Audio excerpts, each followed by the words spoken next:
Well, it was an extraordinary day yesterday, a seismic day, but it did feel like members of the Cabinet looked over the abyss, if you like, to the reality of what it would mean if Keir Starmer were to go as Prime Minister and then step back. So let's get a bit more on this, shall we? We can talk now to Ed Miliband, the Secretary of State for Climate Change and Net Zero. Good to have you with us. Good to be here. So let's get the message of support out first. You're 100% backing the Prime Minister's leadership. Of course. Look, I think your description is right, which is I think MPs as a whole looked over the precipice yesterday and thought we need to step back, we need to back our leader, we need to back the man who was elected only 18 months ago as Prime Minister. But I want to be absolutely clear with you, Peter Mandelson should never have been appointed to this job. We as a government have a mission, which is to stand up for the powerless in our society, not the powerful. That's why the Peters appointment undermines that. And as Keir said last night, this has got to be a moment of change for the government. A moment of change where we show much greater clarity of purpose, consistency of purpose. And my experience in politics is what gets you through very difficult days, and yesterday was a very difficult day, is mission and values. I'm intrigued to hear what you say there, because obviously you're condoning the Peter Mandelson, but are you saying that the Labour Party needs to change and the government needs to change in other ways as well? I'm thinking about West Streeting there, in one of the yes, I messages. am saying that. Yeah, yes, in what ways? Look, Keir put it well last night, which is he said, look, I recognise it's not just the Peter Mandelson appointment. We've made mistakes in policy which have drowned out the many good things we're doing as a government, like winter fuel payment, for example, wasn't consistent with our values as a government. We need to change. And I think what I saw from Keir last night was someone who wants to seize this moment and make it a moment of change to reconnect with the country. And I want to be clear with you, Sophie. I know we have a Herculean task to do that, to reconnect with your viewers, to move on from this episode. Because lots of people in the country will be incredibly angry about what's happened. And they're right to be angry. Do you think, do you agree with West Streeting that the government needs a better growth strategy? That's what he said in one of these private messages. I think that actually Rachel has done a very good job as Chancellor. I don't agree with, if that's what, I haven't seen the detail of the messages, but I think we've seen the stability that is essential. We've seen investment. I'm announcing today, I know we've got other things to talk about, a big investment in local power so that communities can own their own clean energy. That's only possible because of the decisions Rachel's made. We've got £150 of costs being taken off energy bills. That's because of the decisions that Rachel made too. Another thing that West Streeting said was that there's no clear answer to the question, why Labour? Is that fair, do you think? I know the answer to that question, which is for too long, this country has been run for the wealthy and powerful, and that needs to change. Has it changed under this Labour government so far? Not enough. And I think the job for all of us is to work out how to be bolder in that, because people have...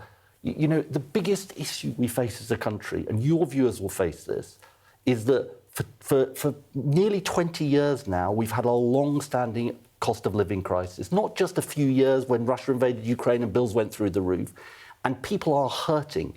And so I think the job of all of us, and leadership as a collective business, is to show how we can rise to that challenge. I mean, it sounds a little bit, and you'll forgive me for saying this, like I'll this is your own leadership pitch. Absolute baloney. Are you interested? Absolutely baloney. Are you interested at all? Nope. I've said this before. No, I know. No, baloney, honestly. So are you interested in the leadership? No, I'm interested in supporting Keir Starmer. Can you rule out running for the leadership? I'm not running for leadership, no.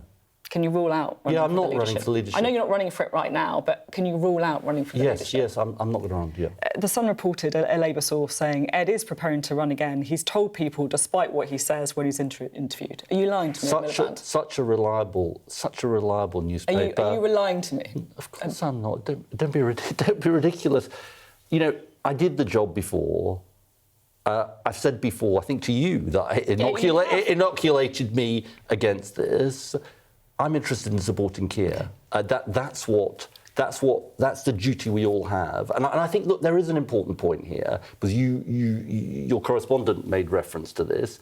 I think partly people remember what happened under the Tories and the chaos and disorder that there was.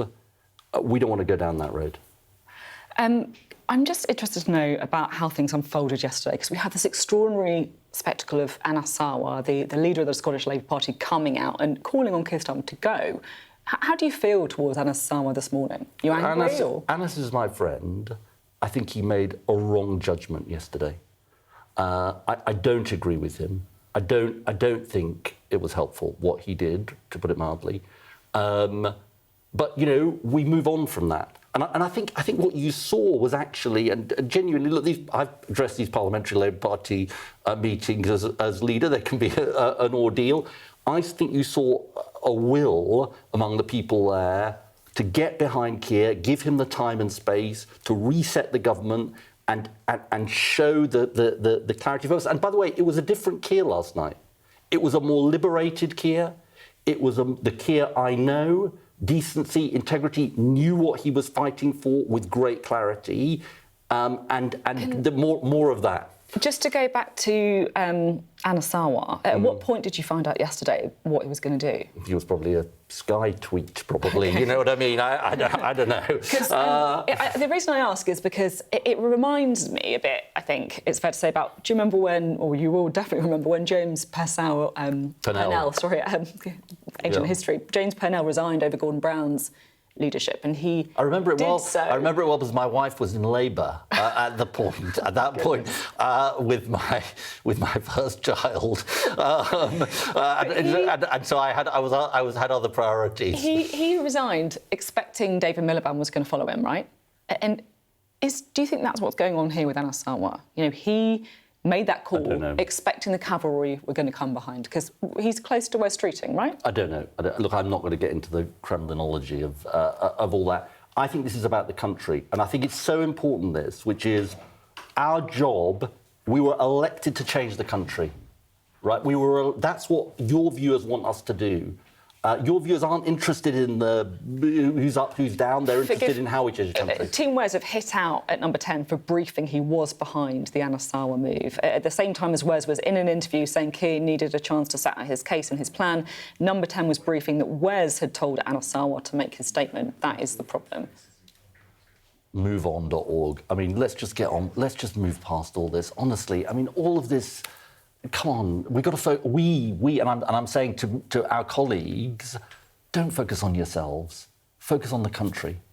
That's what Keir's message was last night, and he's dead right. OK, and then just finally, we saw, of course, Wes Streeting, revealing those. Sorry, I know I mentioned his name a few times in the interview, but revealing those messages from Peter Mandelson between them. Yeah. Is there anything that you want to, get off your chest? I don't know how your relationship was with Peter Mandelson. Well, our relationship has been rather distant, I would say. I had very limited contact with the former US ambassador. OK, thank you very much indeed. Ed Miliband on the programme this morning. You.